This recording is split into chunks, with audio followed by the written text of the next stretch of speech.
பொறுத்தவரையில்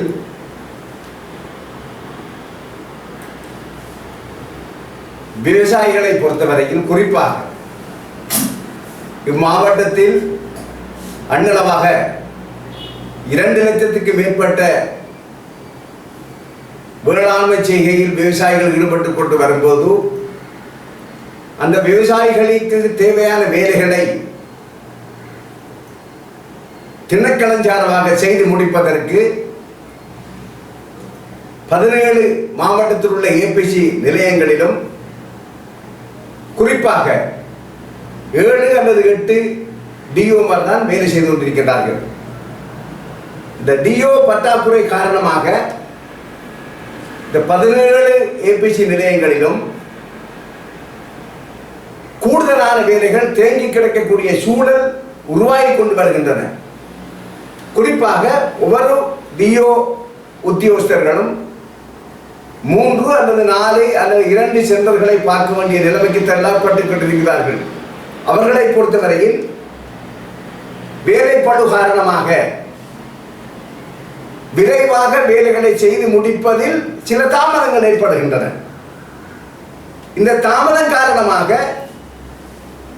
விவசாயிகள் பாதிக்கப்படுகின்றார்கள். குறிப்பாக மட்டக்களப்பு மாவட்டத்திற்கு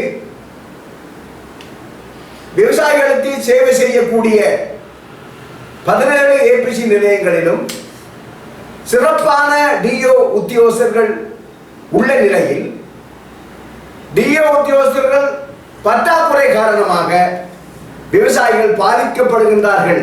இந்த செய்தி என்பது மட்டக்களப்பு மாவட்டத்தில் அரச நிர்வாகத்தை இயக்குகின்ற அபிவிருத்தி குழு தலைவர்கள்,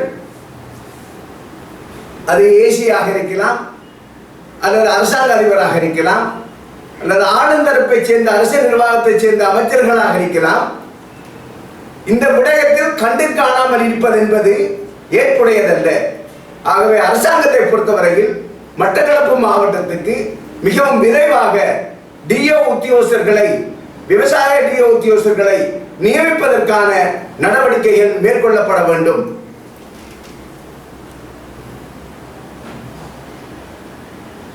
விவசாயத்தை பொறுத்தவரையில் கடந்த போகத்தில் மட்டக்களப்பு மாவட்டத்தில் பாதிக்கப்பட்ட வெள்ளம் காரணமாக பாதிக்கப்பட்ட விவசாயிகளுக்கு நஷ்டஈடு இன்னும் வழங்கப்படவில்லை. இந்த நஷ்டஈடு தொடர்பாக இந்த வேலைகளில் ஏற்பட்ட தாமதம் காரணமாக, உதாரணத்துக்கு வேறு மாவட்டங்களில் வெள்ளத்தால் பாதிக்கப்பட்ட விவசாயிகளுக்கு 3ஆம் கட்டத்தில் உள்ள கிட்டத்தட்ட 35,000 ரூபாய்க்கு மேற்பட்ட நஷ்டஈடை வழங்கக்கூடிய சூழ்நிலை அங்கு உருவாகியிருக்கின்றன. மட்டக்களப்பு மாவட்டத்தை பொறுத்தவரையில் 1ஆம் கட்ட நஷ்டஈடான வெள்ளத்தால் பாதிக்கப்பட்ட 10,000, 10,500 ரூபாய் நிதியை வழங்கக்கூடிய சூழ்நிலை இங்கு இருக்கின்றன. இது அரசாங்கத்தின் இந்த போக்கை பொறுத்தவரையில் விரைவாக வேலை முடிக்கப்படவில்லை என்ற குற்றச்சாட்டு மட்டக்களப்பு மாவட்டத்தில் நீண்ட காலமாக முன்வைக்கப்படுகின்றன அரசாங்கத்தால். அதை ஈடு செய்ய வேண்டிய பொறுப்பு அரசாங்கத்துக்கு உள்ளது. ஆகவே மட்டக்களப்பு மாவட்டத்தில் கடந்த காலத்தில் வெள்ளத்தால் பாதிக்கப்பட்ட விவசாயிகளுக்கு 3ஆம் கட்டத்துக்கு வழங்கப்படுகின்ற 35,000 ரூபாய்க்கு மேற்பட்ட நஷ்டஈடை வழங்குவதற்கான ஏற்பாடுகளை மட்டக்களப்பு மாவட்டத்தில் உள்ள அபிவிருத்தி குழு தலைவர்கள் மேற்கொள்ள வேண்டும் என வினயமாக இந்த கோரிக்கையை முன்வைக்கின்றேன். மட்டக்களப்பு எதிர்நோக்குகின்ற காட்டு யானை விடயங்கள் தொடர்பாக இதுவரை எந்தவித நடவடிக்கையும் எடுக்கப்படவில்லை. நடைமுறை ரீதியாக 8-9 வருட காலமாக அந்த திணைக்களத்தை சேர்ந்த உத்தியோகஸ்தர்கள் யானை வருவார்கள், போவார்கள், வருவார்கள். யானை தொடர்ச்சியாக தனக்குரிய அணுகு வேலைகளை ஈடுபட்டுக் கொண்டே வருகின்றன. ஆகவே அரசாங்கத்தை பொறுத்தவரையில் இது திட்டமிட்டு செய்யப்படுகின்றனவா? அரசாங்கம் இந்த விடயத்தில் தொடர்பாக முழு கூட்டத்தையும், இதில் ஏற்பட்ட யானைகளால் ஏற்படுகின்ற ஒரு அழிவுகளையும் அரசாங்கமே பாடமெடுத்து அரசாங்கம் இதுக்குரிய நடவடிக்கையை இதுவரை காலமும் மேற்கொள்ளப்படவில்லை என்ற குற்றச்சாட்டை ஏற்றுக்கொண்டு எதிர்காலத்தில் இந்த யானைகளினால் ஏற்படுகின்ற விவசாய அழிவுகளை நிறுத்துவதற்கான செயல் வடிவங்களை அரசாங்கம் முன்வைக்க வேண்டும் என விடயமாக கேட்டுக்கொள்கிறேன். இன்று உள்ள சூழ்நிலையில் இலங்கையில் ஜனாதிபதி தேர்தல் எதிர்வருகின்ற 8ஆம் மாதத்துக்கு பிறகு நடைபெற்றே ஆக வேண்டும். இந்த தேர்தல் தொடர்பாக ஒரு மனிதனின் ஜனநாயக உரிமை என்பது வாக்களிக்கும் உரிமையாகும். தனக்கு இருக்கின்ற ஒவ்வொரு வாக்குகளையும் தான் விரும்புகின்றவர்களுக்கு விரும்புகின்ற கொள்கைக்கு வாக்களித்து அந்த வாக்குகளூடாக தனது ஜனநாயகத்தை வாக்களிக்கும் உரிமையை நிலைநாட்டுவதற்கான செயல் வடிவத்தில் ஈடுபட்டு வருவதே வாக்களிக்கும் ஜனநாயகமாகும்.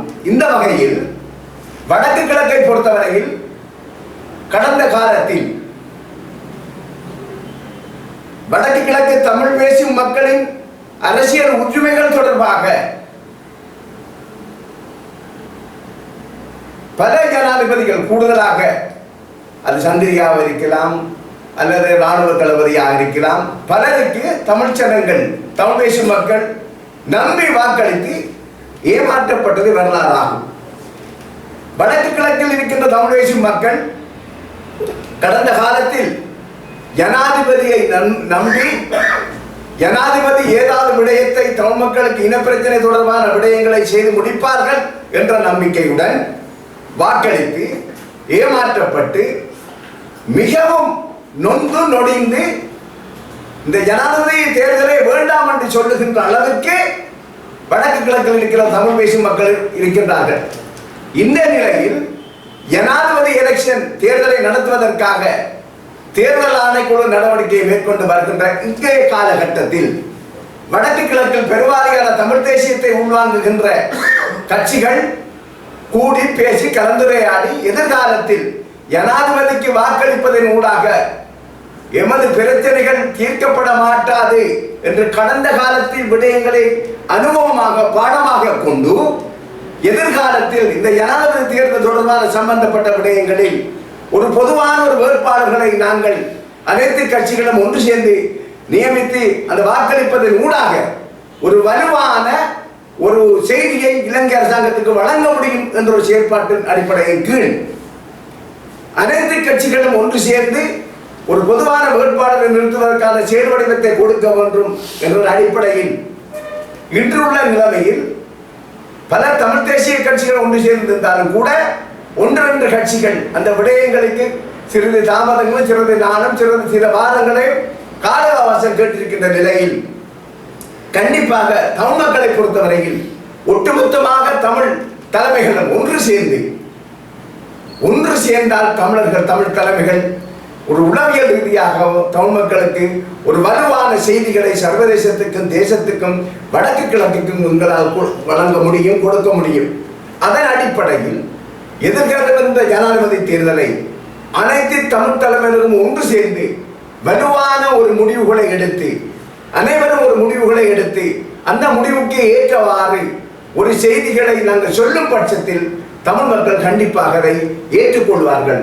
அதை அனைத்து கட்சிகளும் ஒன்று சேராமல் ஒரு வலுவான முடிவுகளை எடுக்காமல் கட்சிகளுக்குள் பிளவுகள் ஏற்படுத்தப்பட்டு கட்சிகள் பிளவுண்டு உள்ள நிலையில் அப்படி முடிவுகள் எடுக்கும் பட்சத்தில் தமிழ் மக்கள் விரக்தியின் விளிம்பில் தள்ளப்படுவார்கள். இது ஒட்டுமொத்தமாக தமிழ் மக்களின் எதிர்கால விடயங்களை பாதிக்கும் என்ற செய்திகளையும் நாம் வடக்கு கிழக்குள்ள தமிழ் தலைமைக்கு கூறிக்கொள்வதோடு இதை வலுவுள்ள சக்திகளாக எதிர்காலத்தில் தமிழர்கள் தலைநிமிர்ந்து வாழ்வதற்கான நாங்கள் ஒரு செயற்பாடுகளை முன்னிறுத்துவதற்கு வலுவான ஒற்றுமைகளை நாங்கள் வெளிக்காட்ட வேண்டும் என வினயமாக கேட்டுக்கொள்கின்றேன். நன்றி, வணக்கம்.